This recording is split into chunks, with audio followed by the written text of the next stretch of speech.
ఏదైతే ఆనాడు 10 సంవత్సరాలు పరిపాలించిన దొరల పాలనలో ముక్కుసూటిగా ఒక్కటే ప్రశ్న అడగదలుచుకున్నాను.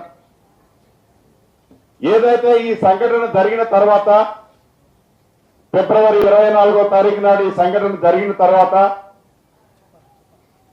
ప్రధాన ప్రతిపక్షం అని చెప్పుకునే నాయకులు ఈ బాధితుల దగ్గరకు వచ్చి వారి ముసలి కన్నీరు వారి ఆవేదనని మీడియాల ద్వారా నేను చూశాను.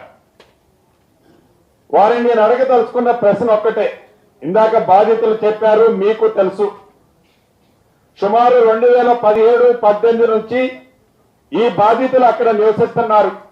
ఇందాక ఆడబిడ్డలు చెప్పినట్లు తాగటానికి నీళ్లు లేదు, చీకటి పడితే ఒకళ్ళ ముఖం ఒకళ్ళు చూసుకోవటానికి కూడా ఎలుతూరు లేదు, బాత్రూమ్ వెళ్ళాలంటే బాత్రూమ్ లేదు, పాములు జర్రులు తేళ్లతో ఆ ప్రాంతం అంతా నిండి ఉండి గడిచిన 7.5-8 సంవత్సరాల నుంచి చాలా మంది అక్కడ నివసిస్తున్నారన్న సంగతి మీకు కూడా తెలుసు. మాది పేదవాడి ప్రభుత్వాన్ని మీరు ఇప్పుడు పేదవాళ్ళు గుర్తొచ్చి మీరు మాట్లాడుతున్నారు.